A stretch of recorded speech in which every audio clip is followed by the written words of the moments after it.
한 카테고리 중에 하나예요. 그러니까 이거는 거의 뉴런에서만 일어나는 어, 뉴런에서만 일어난다기보다는 하여튼 뉴런에서 주로 일어나는 이 신호 형태라고 할 수 있는데 이 스냅스라는 이 인터페이스를 통해 가지고 케미칼에 의한 신호의 전달이 이루어집니다. 그 스냅크래프트의 뉴로트랜스미터를 릴리즈를 하면서 그 포스트 시냅틱 뉴런, 그러니까 신호를 전달받는 뉴런들의 어떤 리간드 게이트 채널이나 뭐 이런 것들에 의해서 신호가 전달이 되는 그런 형태이죠. 그 외에도 파라클라인 그 시그널링이 있을 수 있고, 이거는 이제 주로 주변부에 있는 그 셀들한테 어떤 이 시그널링 몰리큘을 릴리스를 하면서 근처에 이제 디퓨전에 의해서 근처에 있는 셀들한테 이제 신호를 보내는 그 케미컬 릴리즈 통해서 그런 게 있고, 뭐 엔도크라인이라는 거는 뭐냐면 이제 여기 캐필러리, 뭐 대표적인 게 혈관이죠. 혈관에다가 이제 이 케미컬을 릴리즈를 하면서 그 혈관과 연결되어 있는 다른 리모트 셀에다가 이 신호를, 케미컬 신호를 전달해 주는 그런 것들입니다. 여기 B는 그 기본적인 시그널링 컴포넌트, 시그널을 주는 셀이 있을 거고, 그 시그널링 몰리큘 혹은 시그널이 있을 거고, 그리고 리셉터, 걔를 예를 들어서 케미칼이면 케미칼을 받아들이는 그런 리셉터가 있겠죠. 보통은 이제 멤브레인 프로틴이 그런 역할을 하고, 그리고 이펙터 몰리큘에 의해서 이 그 셀에 전달이 돼서 이제 뭔가 리스폰스가 나오게 됩니다. 뭐가 될지 여러 가지 다양하게 있겠죠. 셀이 어떤 신호에 대한 리스폰스를 하는 것들이 대부분 요 리스폰스에 해당하는 거고요. 요거는 이제 신호가, 예를 들어서 몰리큘 하나가 신호 몰리큘 하나를 준다. 그러면은 이게 신호라는 게 이제 좀 그 이펙트가 별로 뚜렷하지 않을 수 있잖아요. 그래서 이 셀 시그널링 과정에는 어떤 일들이 많이 일어나냐면 이 앰플리피케이션이라는 그 과정이 일어나는데, 그 신호를 이제 증폭시키는 거죠. 네, 뭐 여러 가지 단계, 증폭시킬 수 있는 단계들이 있습니다. 지금 여기에 있는 얘는 네, 그 뉴로트랜스미터 노르에피네프린에 대한 그 과정을 지금 보여주고 있는데, 지금 보면 이제 리셉터의 몰리큘 하나가 왔어요. 그러면 이제 얘가 리셉터가 이 몰리큘을 받아서, 그러니까 멤브레인에 있는 이 멤브레인에 있는 리셉터가 하나가 이제 신호를 받았죠. 그러면 얘가 이제 G 프로틴, 그러니까 이 리셉터는 이제 G 프로틴 액티베이션을 하는데, 그래서 많은 몰리큘의 G 프로틴을 액티베이트를 하게 됩니다. 그러니까 주변에 있는 G 프로틴이 와가지고 이제 액티베이트가 되는 거죠. 물론 이제 여러 가지 다른 메커니즘이 있겠지만 기본적으로는 이제 여러 개의 G 프로틴이 액티베이트가 됩니다. 그 결국 이거 과정은 이제 앰플리피케이션이라고 할 수 있죠. 그럼 이 G 프로틴이 어떤 단백질에다가 시그널을 전달하는데, 이건 아데니닐 사이클레이즈라는 엔자임이에요. 그 엔자임을 액티베이트를 하는 거는 이 G 프로틴 하나당 엔자임 하나. 그러니까 얘는 앰플리피케이션이 없죠. 그러면 이제 얘는 사이클레이즈, 그러니까 사이클릭 AMP를 만들어내는 그런 엔자임이거든요. 이 엔자임은 결국 효소죠, 효소. 그 사이, 사이클릭 AMP를 만들어내는 그런 과정의 지금 효소로서 여기 보면 작용하는데, 이 example of 효소는 small 한 molecule and 개의 peptide 몰리큘만 conversion. 만들어내는 게 아니니까 여기에서 또 앰플리피케이션 과정을 거치게 돼요. 그러면은 이 cyclic AMP는 그 다음에 이제 또 엔자임을 만드는 그 역할을 하는데 이게 프로틴 카이네이즈, 그러니까 포스페이트 그 프로틴을 프로틴에다 포스페이트를 붙이는 그런 효소죠. 그 효소를 만들어내는 역할을 해요. 액티베이트라는. 그럼 이제 프로틴 카이네이즈가 액티베이트가 되면은 얘가 프로틴에다가 이제 이 포스페이트를 이제 붙이기 포스포릴레이션을 하게 되겠죠?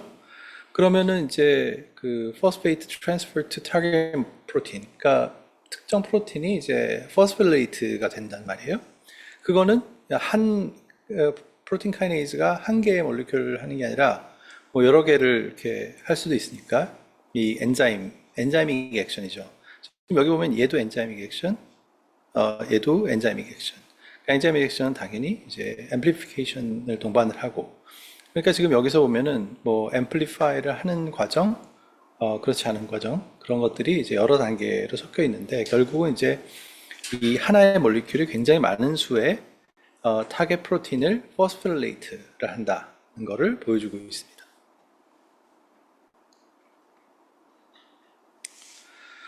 그리고 그 다음에 요거는 뭘 얘기를 해주는 거냐면 Three classes of cell signaling molecule.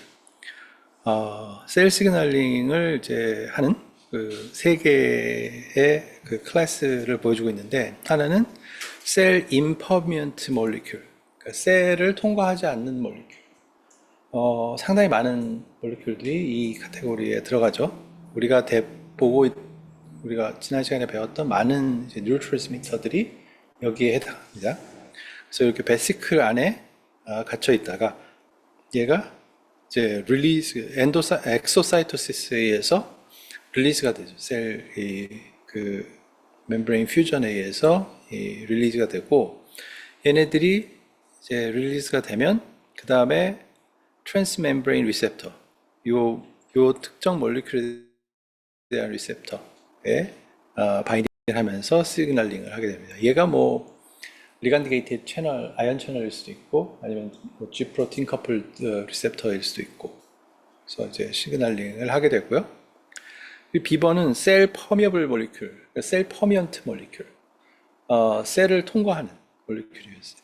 기본적으로 이제 리피드 바이레이어를 통과하는 애기 때문에 얘들의 특징은 일반적으로 굉장히 작고, 그리고 두 번째로는 얘가 하이드로필릭하지 않죠.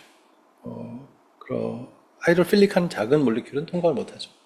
기름 안으로 들어가야 되니까, 말하자면. 그래서 뭐 그런 몰리큘들은 사실 뭐 많이 있긴 한데 이게 뭐 우리가 보통 케미칼 서브스텐스라고 얘기를 하는 애들 중에서는 찾기가 아주 많지는 않아요. 그렇게 많지는 않은데 이 셀 퍼미언트 몰리큘 중에 대표적인 게 지난 시간에 배웠던 것 중에서는 나이트로옥사이드, 그러니까 가스죠. 가스니까 이 용액에 이제 녹아서 그냥 그 디퓨즈를 하는 거죠. 그 나이트로스 oksa이드 같은 애들은 그냥 이렇게 통과를 한다. 뭐 이쪽에서 만들어졌으면, 생성이 됐으면 이쪽으로 그냥 디퓨전에 의해서 지나가게 되죠. 멤브레인하고 상관없이. 그리고 그 다음에는 셀 어소시에이티드 몰리큘이 있어요. 이건 뭐냐면 이 뭐 시그널링 몰리큘인데 멤브레인에 붙어 있는 거예요. 근데 이 리셉터도 멤브레인에 있는 거예요. 그래서 얘네 셀들끼리 만나면은 얘네들이 시그널링을 하는 거죠. 이게 그런 클래스고요.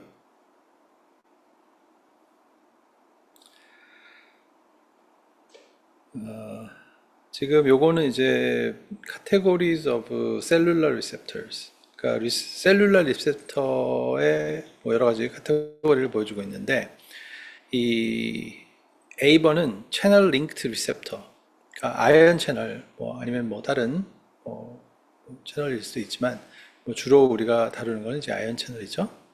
요 아이언 채널 같은 경우에 이제 아이언들이 일반적으로는 서로 다른 농도의 아이언이 이제 셀 안쪽과 셀 바깥쪽에 존재를 한다고 하면은 얘네들의 트랜스퍼를 일으키는 거죠. 예, 컨센트레이션 그레이디언트에서. 그거를 이제 facilitate를 하는 거는 요 그 시그널링 몰리큘이죠. 뭐가 됐던 뭐 뉴로트랜스미터면 뉴로트랜스미터 그런 것들이 이제 그 시그널링을 하는 거고, 요거 같은 경우는 이제 엔자임 링크드 리셉터라 가지고 얘는 이 엔자임을 액티베이트를 시키는. 그래서 액티베이트 되면은 얘는 엔자임이니까 이 효소 역할을 한다고요. 그래서 엔자이믹 리액션을 하게 돼서 substrate를 이펙터로 만드는 그런 역할을 하는 거죠. 엔자임이 시그널에 바인딩하면 액티베이트가 되고, 걔가 액티베이트가 되면은 substrate를 이펙터로 substrate에서 이펙터로 가는 리액션, biological 리액션을 그 facilitate를 하는 거죠. 이거는 이제 뭐 지난 시간, 이번 시간 좀 나왔긴 하지만 이제 G 프로틴 커플드 리셉터라는 게 있어요. 이거는 그 G 프로틴을 액티베이트를 하는 리셉터인데, 지금 얘는 액티베이트를 그 이 시그널을 바인딩을 하게 되면은 얘가 그 G 프로틴을 액티베이트 하도록 이제 그런 메커니즘을 가지고 있는 거죠. 뭐 G 프로틴이 셀 안쪽에서 이렇게 플로팅 하는 경우도 있고, 뭐 멤브레인 바인딩 하는 경우도 있고, 뭐 여러 가지 그런 방법이 있습니다. 그리고 마지막으로는 인트라셀룰라 리셉터라고 해가지고 얘가 시그널 몰리큘인데, 이 시그널 몰리큘이 뭐 펌업을 했다 그러면 얘가 안으로 들어가겠죠, 그냥. 그러면은 얘가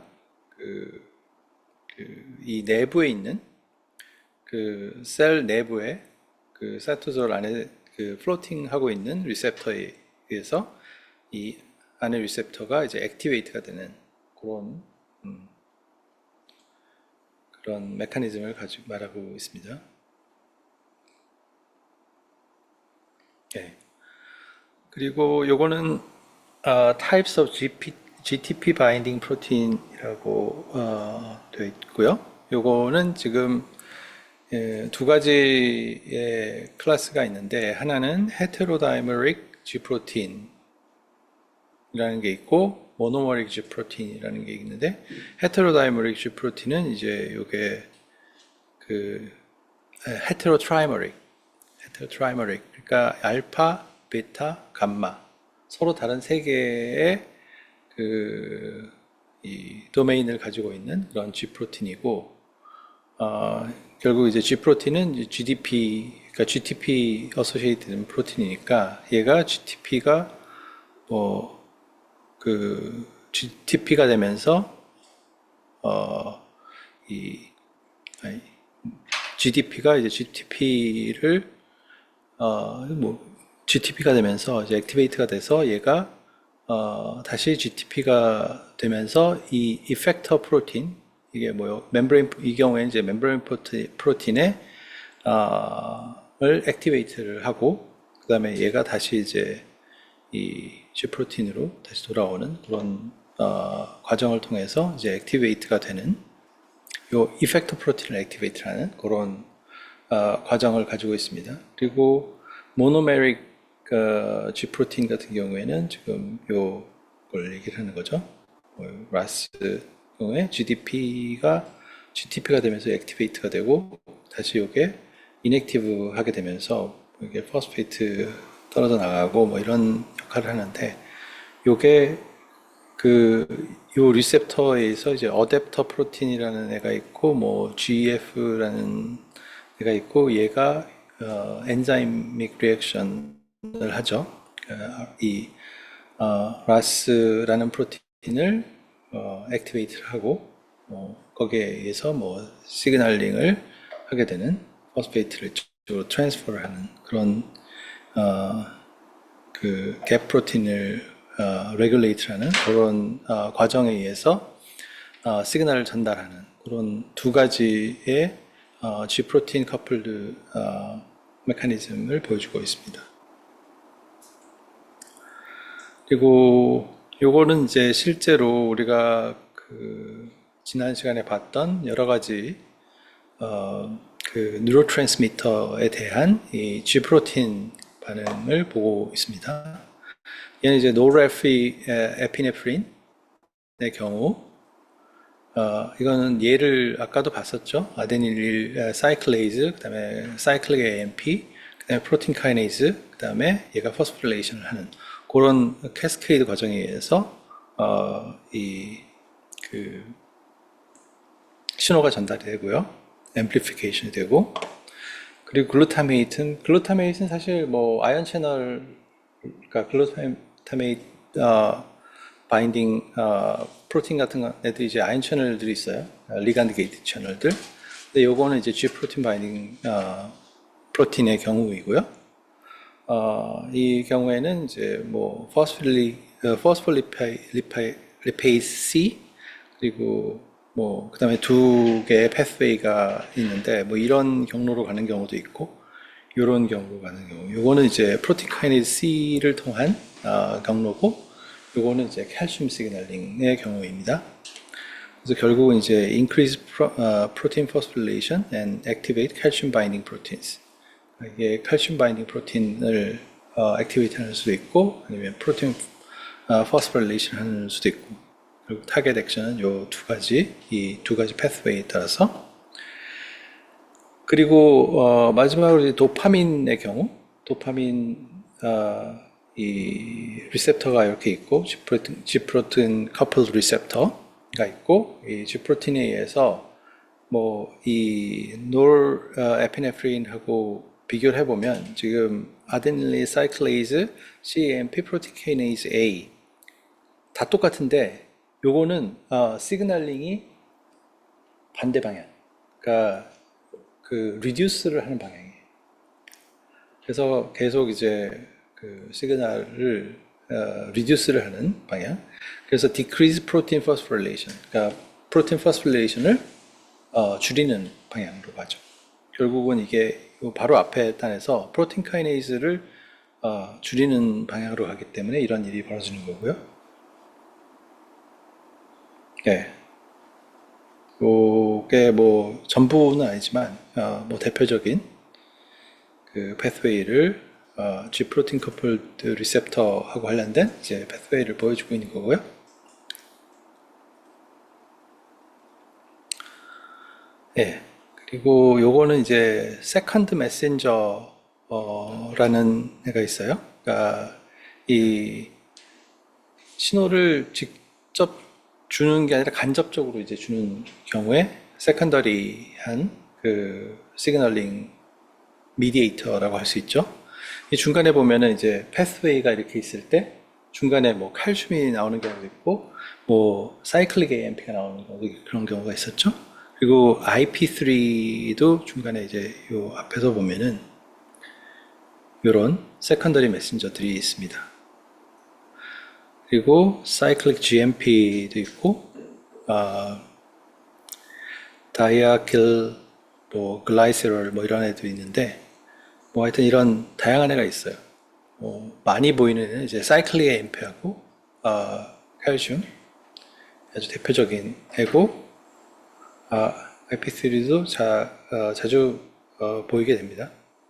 소스는 이제 칼슘 뭐 다양하죠. 뭐 볼티게이트 칼슘 채널에 의해서 나오는 경우도 있고, 그리고 뭐 엔도플라즈믹 레티큘럼에서 무슨 뭐 어떤 리셉터를 가지고 끌고 온 애들이라든지 뭐 이런 애들이 있겠죠. 그리고 뭐 인트라셀룰라 타겟, 뭐 프로틴 카이네이즈, 프로틴 포스포리테이즈, 뭐 아이언 채널 뭐 여러 가지가 있어요. 그리고 이제 리무벌 메커니즘, 칼슘을 셀에서 제거하는 거. 가장 대표적인 게 소디움 포타슘 펌프. 그리고 엔도플라즈믹 레티큘럼의 칼슘 펌프. 뭐 마이토콘드리아 이 정도가 있고, 그 밖에도 이제 사이클릭 AMP의 경우에는 뭐 프로틴 카이네이즈 A, 뭐 사이클릭 뉴클레오타이드 게이티드 채널, 뭐 그리고 리무벌은 CAMP phosphodiesterase 뭐 이런 엔자임에 의해서 이제 리무브가 되고요.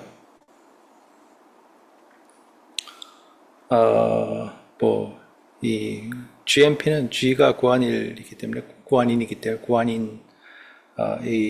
그 아데닌하고 거의 비슷해요.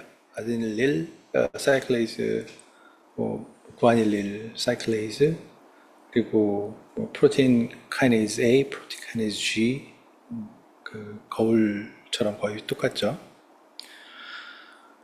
그리고 IP3도 역시 뭐 소스, 인터셀러 타겟, 그리고 리무벌 메커니즘이 뭐 이렇게 존재를 하고, 뭐 그 좀 잘 안 보이는 애들도 있죠. 다이킬 글라이세롤 같은 경우에도 이렇게 있습니다. 뭐이 메커니즘, 그러니까 뉴럴 세컨드 메신저들이 뭐 어떻게 역할을 하느냐, 그런 거에 대해서 지금 여기 나온 건데, 이거는 뭐냐면 칼슘이 들어오는 애들이고, 여기서 칼슘 들어가고요. 그리고 뭐 이쪽 여기에서 이제 엔도플라즈믹 레티큘럼에서 이제 칼슘을 컬렉트하고 있다가 이 셀 밖으로 내보내죠. 왜냐하면 이 셀 안에는 그러니까 일반적으로 칼슘이 거의 없습니다.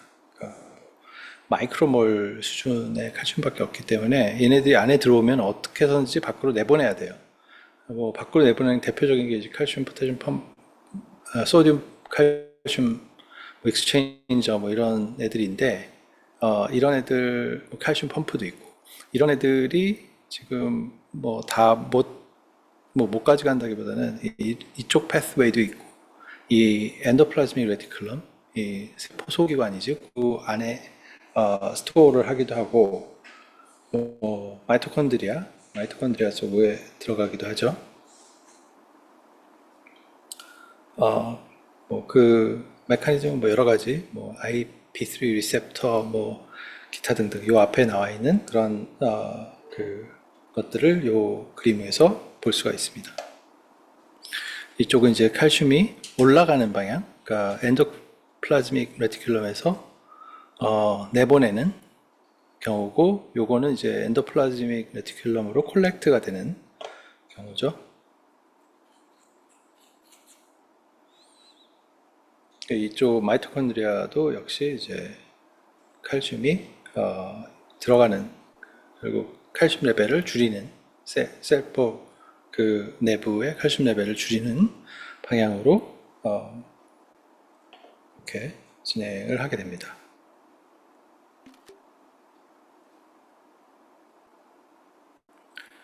그리고 요거는 이제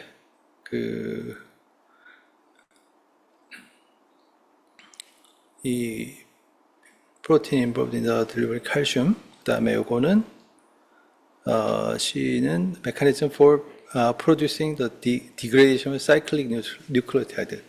그 cyclic nucleotide, 그 CAMP나 CGMP가 이제 어떻게 만들어지고 어떻게 그 다시 AMP로 다시 돌아오느냐, GMP로 다시 돌아오느냐, 그거를 얘기를 해준 거고요. 네. 그래서 이제 이 pKa, pKg 이런 애들이 농도가 이제 높아지고 낮아지고 하는 것들이 여기에서 일어나는 일이죠. 그리고 요거는 이제 마지막으로 그 맨 마지막에 있던 뭐 IP3나 아니면은 다이아킬 글라이세롤 이런 애들에 대한 거고요.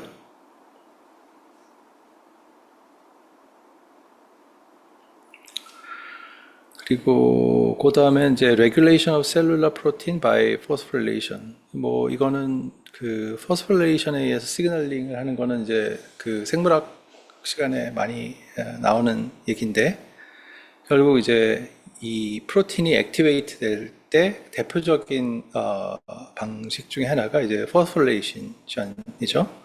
그러니까 포스포리레이션을 하는 그 엔자임이, 이게 포스포리레이션이 되는 엔자임이 프로틴 카이네이즈 라고 하는 엔자임이에요. 그래서 그 엔자임에 의해서 포스폴레이션이 되고 액티베이트가 되고 기본적으로, 그리고 다시 얘가 디액티베이트가 되는 거는 프로틴 포스파테이즈, 그러니까 포스페이트를 프로틴에서 떼는 엔자임이죠.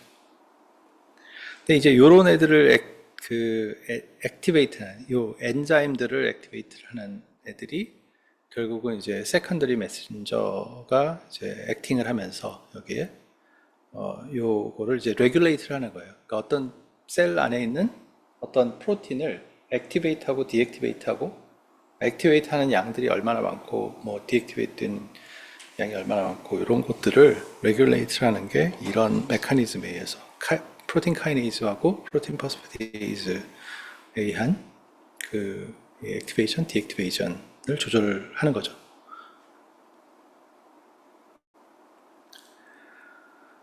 네, 그리고 이제 지금 여기에서는 앞에 보여진 그 뭐 보면은 PKA 라든지 얘가 인액티브 할 땐 이런 형태로 있다가 사이클릭 AMP가 지금 여기에 들어가게 되면 이제 얘가 액티베이트가 되죠. 사이클릭 AMP가 여기에 이제 붙으면서 얘가 그러니까 포스폴레이트 सब스트레이트가 이제 뭐 떨어져 나가는 그런 애가 되면서 이제 액티브하게 된 거죠. 그리고 요거는 B번은 ChemK2 is a large wheel-shaped structure comprises 12 subunit and each with a catalytic and regulatory domain held together with a central association domain binding of calcium carmodulin to the regulatory domain allows the catalytic domain to extend and phosphorylate its substrate. 요게 이제 ChemK2라는 애인데, 그 ChemK2라는 애가 지금 칼슘하고 카모듈린하고 바인딩을 하면은 이제 이런 식으로 이 액티베이트가 됩니다. 위에서 보면은 이게 잘 모르겠다고 생각하는데 요 옆으로 보면 아주 극명하죠. 사이드 뷰를 보면 얘가 이렇게 콤팩트한 모양이었는데 얘가 요 카탈리틱 도메인들이 이제 사실 이렇게 서로 이제 프로텍트가 돼 있죠. 붙어 있으니까 여기에 만날 가능성이 별로 없잖아요. 그래서 인액티브한 상태에 있다가 얘가 액티베이트 칼슘과 카모듈린에 의해서 이제 이렇게 이 액티베이트가 되면서 모포로지컬이 이 붙어 있는 애가 이게 떨어지게 돼요. 그래서 이 다른 프로틴이 이제 여기에 만나면서 포스폴레이트를 하는 거죠. 예, 뭐 그런 거고, PKC 같은 경우에는 지금 인액티브한 형태는 이렇게 돼 있고, 그리고 얘가 액티브하게 되면은 지금 요것도 역시 이제 두 개의 도메인이 붙어 있다가 이제 떨어지게 됩니다. 그래서 이제 요쪽에 레귤레이터 도메인이 지금 여기잖아요. 얘가 떨어져 나가면서 레귤레이터 도메인이 익스포즈가 되죠. 그러면 프로틴이 여기에 바인딩을 하면서 포스폴레이트가 되는 그런 형태입니다. 그리고 뭐 요거는 뭐 맵K라는 또 다른 인데 얘 같은 경우에는 이제 ATP에 의해서 액티베이트가 되는데, 여기 보면 이제 액티베이션 루프가 여기고, 네, 이쪽이 지금 포스폴레이트 सब스트레이트인데 요게 뭐 정확하게 어떻게 되어 있는지는 잘 안 보이지만 지금 여기 보면은 사이오닌이나 뭐 타이로신 이 아미노애시드가 포스폴레이트가 되면서 액티베이트가 되는 뭐 그런 거를 보여주고 있습니다.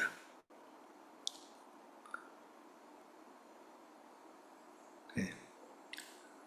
그리고 요번에는 이제 types of protein phosphatase, 좀 전에 얘기한 카이네이즈가 포스페이트를 붙이는 역할, 프로틴에 붙이는 역할을 하는 애들이 있었다면, 이 여기에서 보여주는 거는 그 포스페이트를 떼는,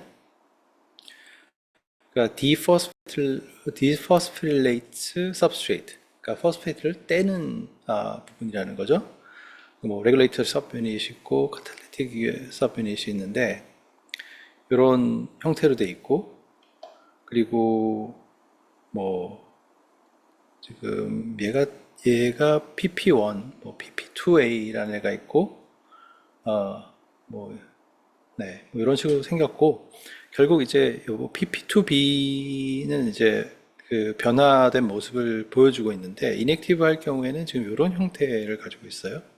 지금 여기가 이제 레귤레이터리 섭 유닛이고, 얘가 뭐 캐탈리틱 섭 유닛이라고 하면은, 여기에 뭐 칼슘, 카모듈린 같은 애들이 이제 붙게 되면은 여기에 얘가 이렇게 붙으면서 요거를 요거를 이쪽으로 띄어내면서 이제 이 레귤레이터 섭 유닛이 익스포즈가 되는 뭐 그런 그리고 뭐 이쪽에도 지금 바인딩 되어 있는 부분 있잖아요. 여기 그 카탈리틱 섭 유닛, 그러니까 카탈리틱 섭 유닛 같은 경우에 여기서 이 카모듈린 몰리큘하고 바인딩을 하면서 떨어져 나가니까 이 액티베이션을 할 수가 있겠죠. 이 부분에.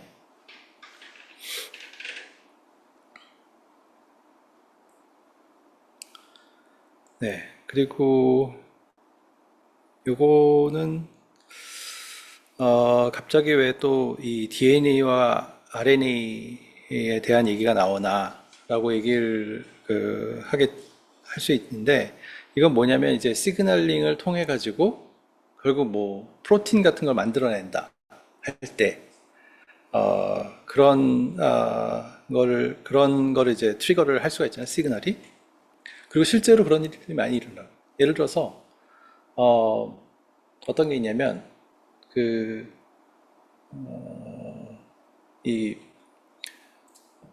그 이 시그널링에서, 그러니까 신경신호의 시그널에서 제일 중요한 것 중에 하나가 이제 이 시냅스의 형성이거든요. 시냅스가 형성을 하려면은 기본적으로 뭔가 새로운 뭐 그 구조가 생겨야 되잖아요. 그런 구조를 생기게 하는 거는 결국은 뭐 몸 안에서는 대부분 다 프로틴으로 만들어지는 거니까, 결국 이제 프로틴을 막 만들어내면서 이제 이런 새로운 시냅스도 형성하고 그러면서 새로운 연결이 생기고 뭐 그런 일들이 뭐 아주 롱텀으로 이루어지는 게 아니라 상당히 숏텀으로도 이루어지거든요. 그런 것들을 이제 트리거를 하기 때문에 이제 그거에 대해서 이제 얘기를 좀 하려고 합니다. 뭐 크로모솜이 안쪽을 보면은 이제 그 크로마틴 구조가 이렇게 있죠. 그뭐 빛 on string 모델로 되어 있는데, 지금 여기에 그러니까 결국 이제 프로틴을 이 DNA가 감싸고 있는 그런 형태죠. 그래서 지금 여기 보면은 이제 트랜스크립셔널 액티베이터 프로틴이 여기 바인딩이 되고, 그다음에 코 액티베이터 컴플렉스, 그리고 여러 가지 이제 프로틴들이 이제 여기에 그 붙으면서 여기서 스타트 오브 RNA, 스타트 사이트 오브 RNA가 여기서부터 이제 만들어지기 시작하죠. 이 DNA를 템플레이트로 해가지고 RNA를 이제 만들어내기 시작하는 그런 것들이 이제 생성이 되게 됩니다. 그 과정을 보면은 이제 이 신호들이 있잖아요. 그러니까 신경 신호들이 뭐 볼티지 게이티드 채널 같은 경우에는 뭐 볼티지 게이티드 칼슘 채널인 것 같아요. 여기 보면은 이제 엘렉트리컬 시그널에 가면은 칼슘이 들어갔어요. 칼슘이 이제 그 시그널링을 하는데, 칼슘이 직접 뭐 이 핵 안으로 들어가 가지고 뭐 칼슘 카모듈륨 카이네이즈 4라는 애가 있어요. 얘도 이제 일종의 카이네이즈이죠. 액티베이트를 하는, 프로틴을 액티베이트 하는 애예요.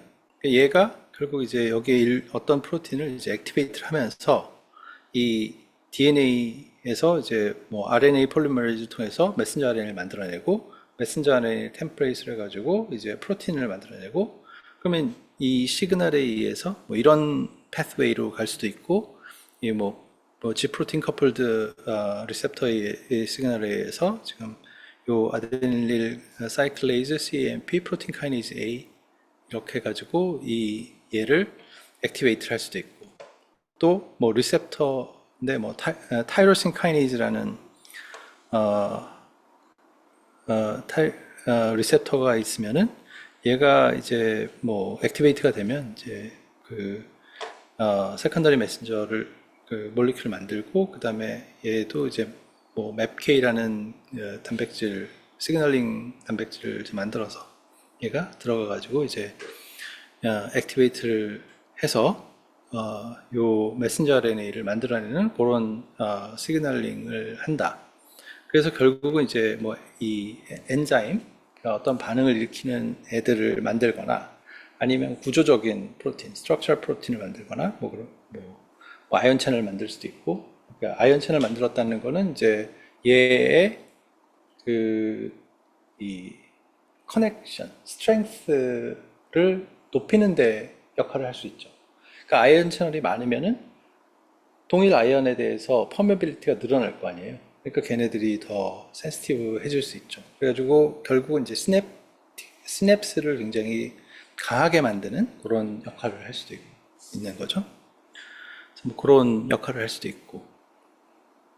그래서 뭐 결국은 이제 이런 시그널링이 그 프로틴 제너레이션에 인볼브를 하면서 그걸 뭐 트리거를 하면서 걔네들이 그 프로틴을 만들어내서 그런 애들이 결국은 어떤 신경신호하고 관련된 액티비티를 하게 된다 하는 거를 보여주는 그런 아주 간략화된 그림입니다.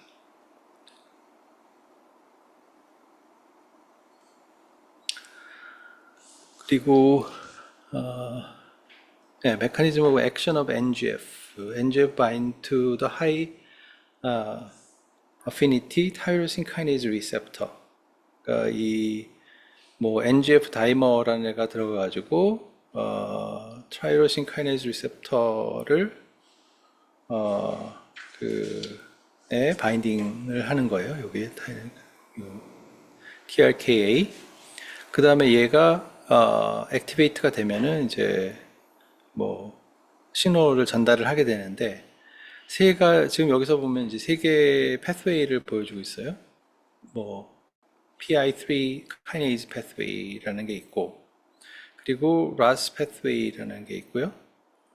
그리고 PLC 패스웨이라는 거 있어요. 이거는 포스포리페이스 C라는 애를 통해 가지고 이제 뭐 이 IP3 DAG 요 패스웨이 하나는 칼슘 시그널링, 하나는 프로틴 카이네이즈 C 시그널링. 그래서 결국 이제 뭐 이런 방식 아니면은 라스 프로틴을 통으로 뭐 단계를 거쳐가지고 카이네이즈 액티비티에 의해서 뭐 맵K를 만들어내고 그 다음에 얘가 뭐 그 뉴럴 그 신경 신호 관련된 어떤 액티비티를 하는 거죠. 네, 그리고 뭐 얘도 마찬가지로 AKT 카이네이즈라는 애를 만들어서 이게 어떤 역할을 하는데 이 역할은 이제 이 패스웨이를 가면은 이제 셀 서바이벌과 관련된 역할을 하고요. 그리고 이 두 가지 패스웨이는 뉴라이트 아웃그로스하고 뉴로널 디퍼런시에이션. 그러니까 뉴라이트 아웃그로스, 그러니까 뉴라이트가 그로잉하는, 그러니까 뭐 덴드라이트나 이런 것들이 이제 아웃그로스를 하는 거, 그러니까 성장을 하는 거죠. 어떻게 보면 네트워크 성장하고 결국 이제 이런 것들이 스냅스를 더 만들고 뭐 이런 역할을 하겠죠. 네. 그리고 뭐 이건 뭐 셀 서바이벌이니까 뭐 뉴런에 딱히 특화됐다고 하기는 좀 그렇지만 뭐 하여튼 그 신경신호의 어떤 활동하고 관련된 시그널링을 하는 거고요.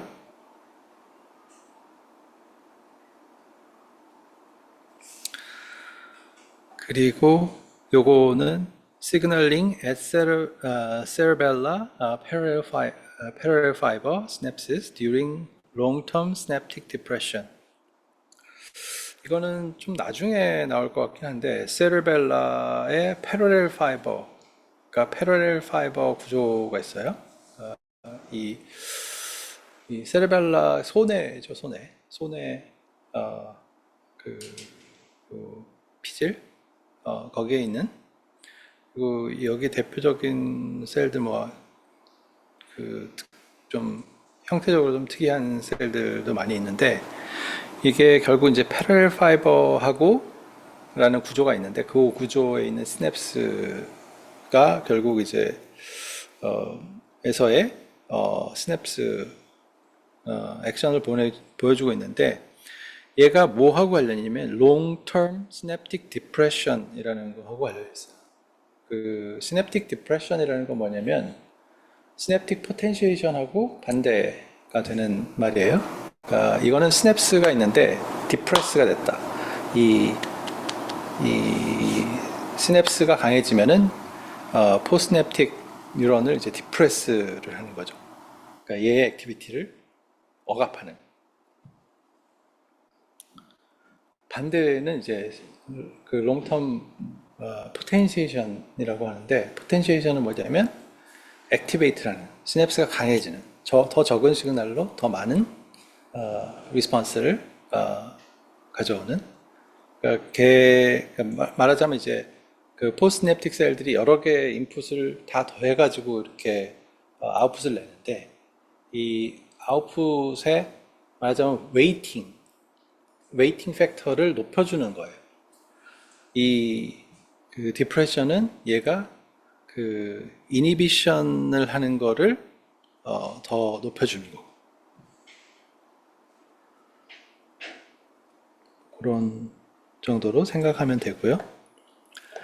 여기는 뭘 보여주는 거냐면 프리시냅틱 터미널 패러렐 파이버라는 이 신경 구조의 말단에 보면은 엑선의 말단을 보면은 이제 이런 이 베시클들이 있죠. 이 안에는 뉴로트랜스미터들이 있는데 이 구조에서는 이제 그 뉴로트랜스미터는 글루타메이트예요.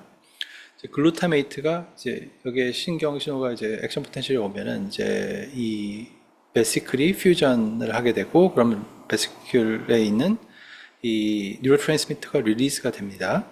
그러면 요 시냅틱 클래프트에서 어떤 일이 벌어지냐면 지금 여기 보면 AMPA 리셉터라는 애가 있어요. AMPA 리셉터.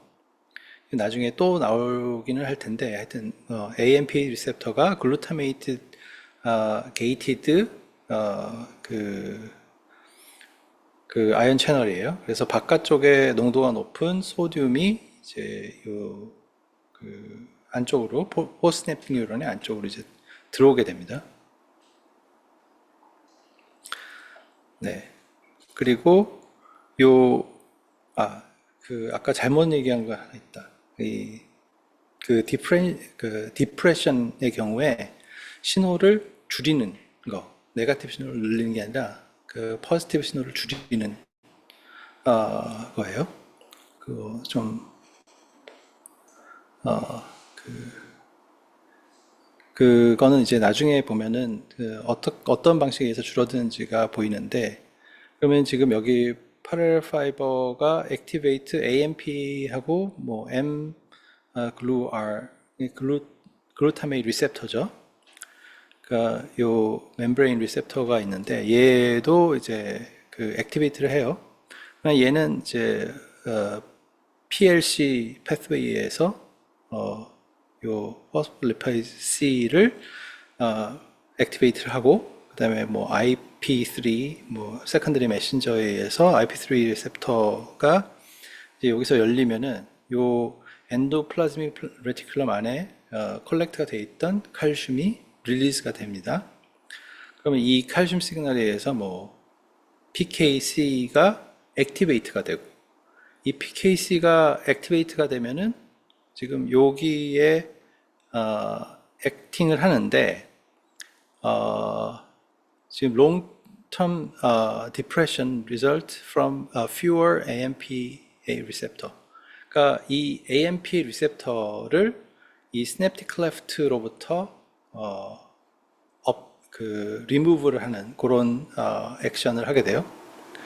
그래서 결국은 이제 요 시냅스에는 이 AMPA 리셉터가 점점 줄어드는 그런 역할을 하게 됩니다. 네. 그리고 뭐 Klein fiber depolarized membrane potential to open calcium channel. 결국 이제 뭐 칼슘 채널을 이제 오픈은 하게 되는 그런 역할을 한다. 뭐 이런 얘기고. 그래서 결국은 이제 여기에서 가장 중요한 점이라고 보면은 뭐냐면 지금 결국 이제 지금 long-term depression activation, 그러니까 potentiation 이거를 얘기를 하려는 건 아니고 얘가 결국은 이제 molecular signaling이 어떻게 일어나는 건지를 이 내부에서 어떻게 일어나는지를 좀 이 스텝을 좀 그러니까 셀 시그널링 측면에서 좀 보여주려고 하는 겁니다.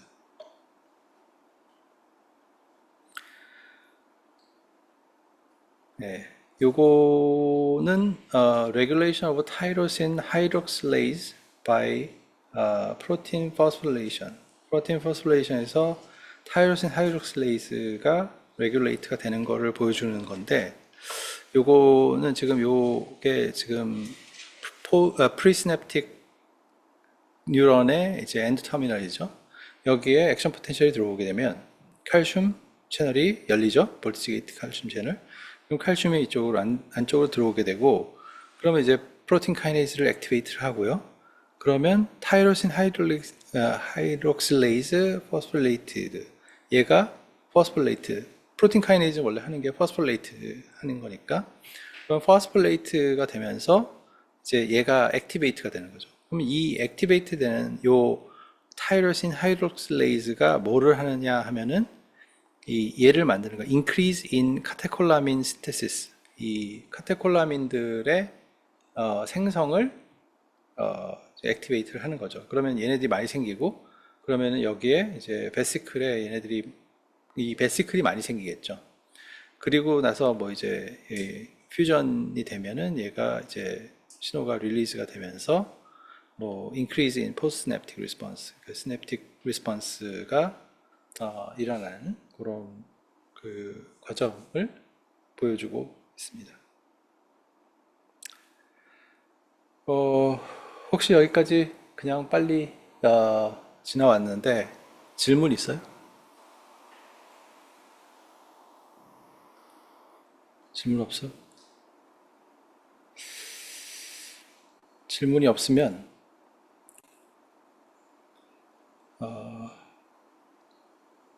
네. 그럼 다음 슬라이드로 넘어갈게요. 그리고 추석 때 수업을 하나요? 보통 안 하죠. 근데 왜 추석 때 수업을 안 했다고 보강을 하라 그러지? 하여튼 보강을 하래요. 보강을 어떻게 할까? 아니, 근데 일부 교수님들은 이제 추석 때 수업을 하시는 분도 계시더라고. 추석 때 수업을 하고 싶지는 않겠지? 추석 때 수업은 안 한 걸로 하고, 그러면 보강을 해야 되는데, 일단 보강은 그냥 따로 시간 잡기도 좀 애매하고 그러니까 종강한 다음에 보강을 한다고 올려놓을게요. 일주일 동안. 언제 할지는 나중에 정하고 이렇게 하겠습니다. 보강 스케줄 잡으라 그러는 건 처음이야. 그래서 당연히 빨간 날은 그냥 수업 안 하는 걸로 알고 있었는데, 그게 좀 강의 시간 뭐 이런 거 그런 거를 좀 타이트하게 컨트롤 하려고 하나 봐요. 어쨌거나 그래서 그거를 해야 된대요. 그래서 일단은 그렇게 보강 스케줄은 올려놓겠습니다. 그러니까 뭐 일단은 따로 얘기하기 전에는 뭐 보강은 없고 그냥 일단 따로 스케줄 잡는 보강은 없고요. 나중에도 사실 스케줄을 잡아야겠지. 다른 사람들도 다 보강을 해야 되면은 그때 그 종강 날짜 뒤에 보강을 하시는 분들이 있을 수도 있잖아요. 그분들이랑 또 스케줄을 잡아야 될 것 같긴 한데 뭐 어쨌거나 좀 나중에 생각하기로 하고 일단 추석 연휴에는 수업은 없습니다.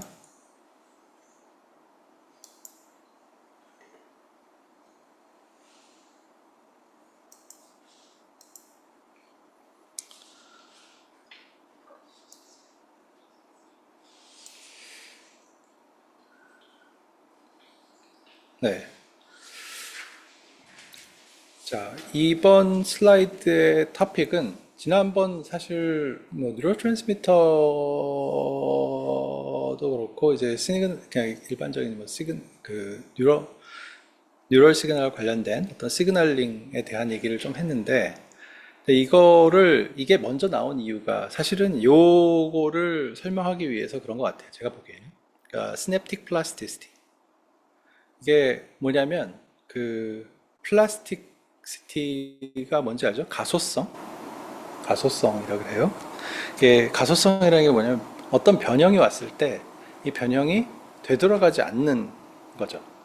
그러니까 변화를 주면 걔가 거기에 이제 머무는 뭐 그런 형태죠. 아, 네.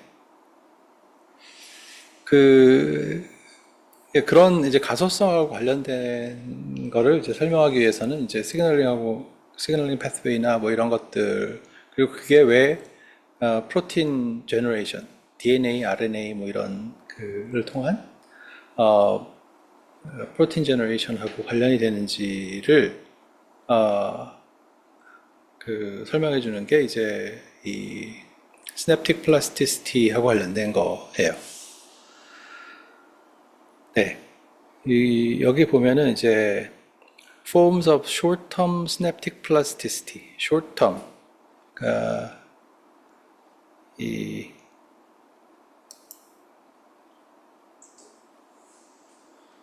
얘가 지금 short-term plasticity를 얘기를 하고 있어요. 반면에 또 long-term plasticity도 있겠죠. 나중에 이제 long-term plasticity도 나올 거예요.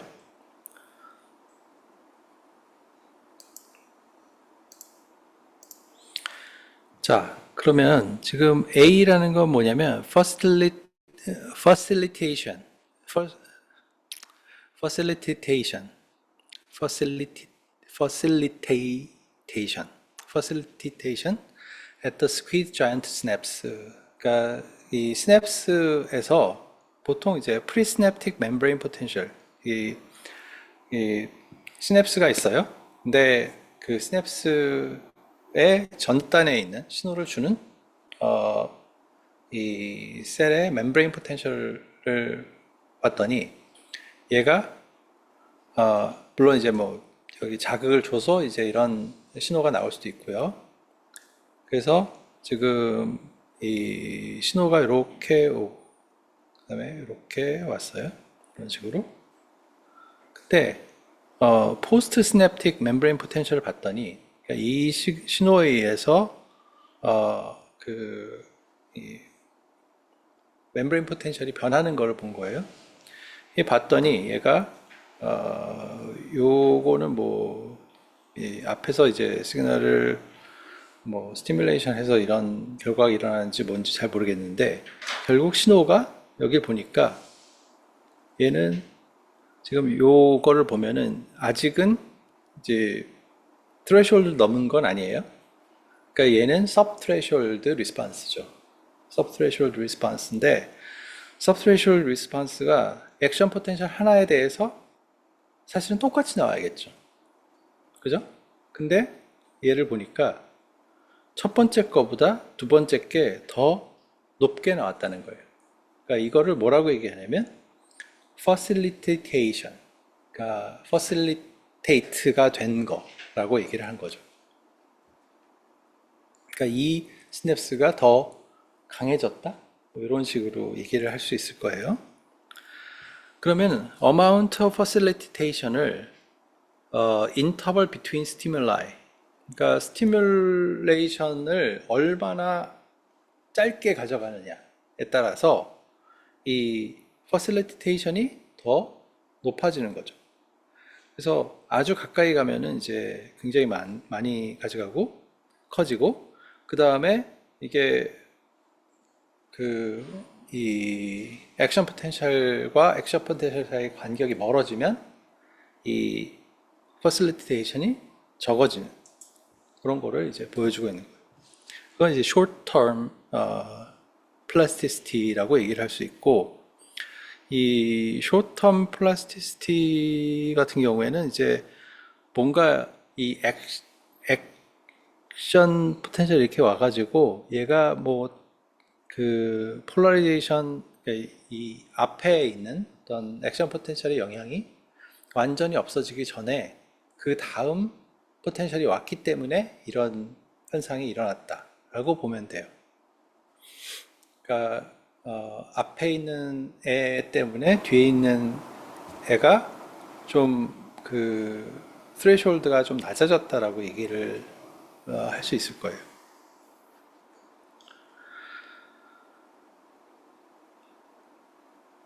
네, 그리고 요거는 지금 요 A, B인데 그 다음에 나오는 게 C번. Under typical physiological condition, a high frequency tetanus causes pronounced depression of EPSP at the squid axon, giant axon. 그러니까 이건 요거는 뭐냐면 얘가 스티뮬레이션을 뭐 이렇게 했어요. 노멀 칼슘 컨디션에서. 그러면은 스티뮬레이션을 했을 때 이제 얘가 리스폰스를 한 다음에 다시 요 스티뮬레이션이 없어지면 다시 되돌아오죠. 이렇게 원래 신호 그대로. 근데 만약에 얘가 포스트냅틱 리스폰스가 뭐 칼슘이 아주 적어지면은 이제 요 포스트냅틱 리스폰스가 이렇게 포지티브한 형태로 가고, 얘 같은 경우에는 이제 이 초반기에는 요 리스폰스가 올라갔다가 그 다음에 점점 디프레션이 오는 그런 거를 얘기를 하고 있는 거고요. 그래서 요거를 이제 relative amount of depression, 디프레션이 얼마나 많이 되느냐, 그걸 보니까 요 트랜스미터 릴리즈가 얼마나 많이 되느냐에 따라서 이렇게 달라진다고 보는 거죠. 그러면 이제 요거는 결국 뭐하고 관련이 있냐면 트랜스미터가 얼마나 많이 릴리즈가 됐느냐에 따라서 그게 지금 달라지는 거라고 볼 수 있습니다. 지금 이게 그러면 포스트 시냅틱 리스폰스를, 그러니까 볼티지가 얼마나 바뀌었느냐, 그걸 보면은 스티뮬레이션을 이렇게 하이 프리퀀시로 이렇게 스티뮬레이션 해주면은 그 다음에 그 리스폰스, 포스트 시냅틱 리스폰스가 처음에는 이렇게 올라갔다가 그 다음에 점점 가면서 이렇게 떨어지는 그런 포텐셜이 계속 이제 바뀌는 그런 형태를 보여주고 있습니다. 그리고 요 두 번째 경우는 short-term plasticity at the neuromuscular synapse. 이게 사실 요게 굉장히 뭐 클래식 리스폰스 중에 하나인데 뭐냐면 뉴로머스큘러 정션, 그러니까 모터 뉴런하고 이제 머슬 사이에 스티뮬레이션이에요. 이거 어떻게 되냐면 처음에 뭐 천천히 하게 되면은 우리가 뭐 계속 이렇게 이런 리스폰스를 할 수 있죠. 근데 얘가 점점 빨라지면은 이제 그 얘가 다시 그 원래 포텐셜로 돌아오기 전에 또 새로운 포텐셜이 오고 또 새로운 포텐셜이 오고 해서 점점 얘가 포텐셜이 올라갑니다. 이거 더 빨리 가면 어떻게 되냐면 얘가 그냥 여기에서가 아니라 얘가 그냥 이렇게 쭉 올라가게 돼요.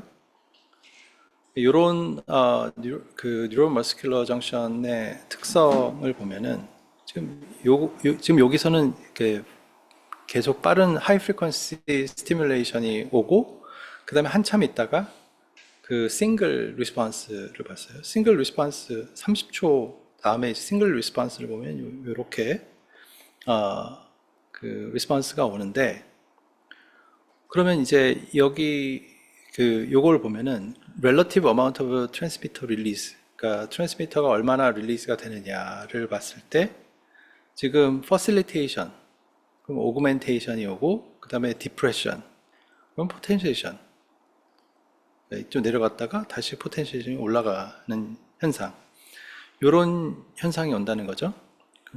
뭐 decay of facilitation and augmentation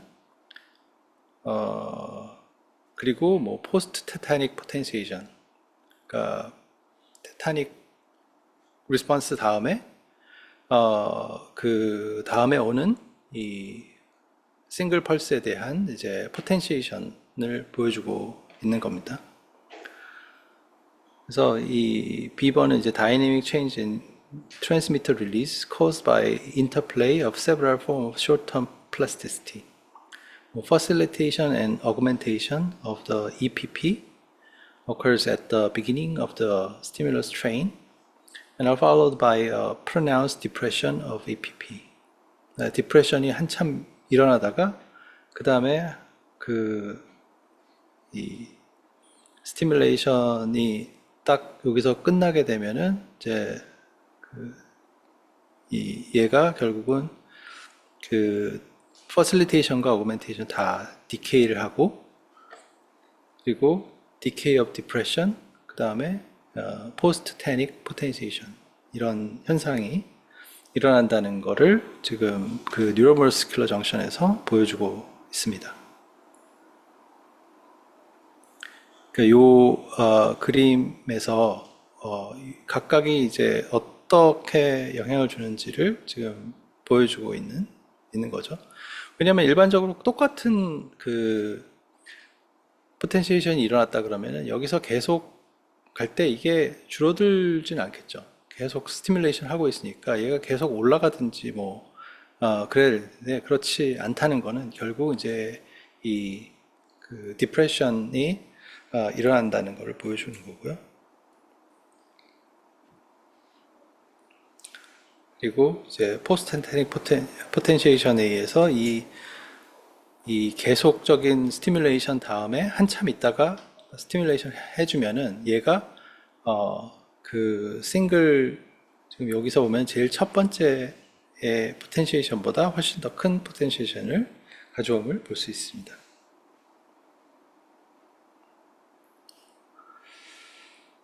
네, 요거는 이제 실제로 이런 일들이 어떤 행동을 가지고 오느냐를 이 에플리시아 길 위드로월 리플렉스라는 걸 가지고 설명을 하는 거예요. 얘는 지금 여기 그림이 잘 보이는지 모르겠지만 얘는 저거예요. 달팽이에요. 달팽이인데 얘가 이제 아가미가 있고 사이펀이라는 구조물이 있고 물 이렇게 바깥으로 내보내는 그런 애들이 이제 전기 자극이나 이런 거에서 어떻게 행동을 바꾸는지를 보여주는 거를 실험적으로 보여주는데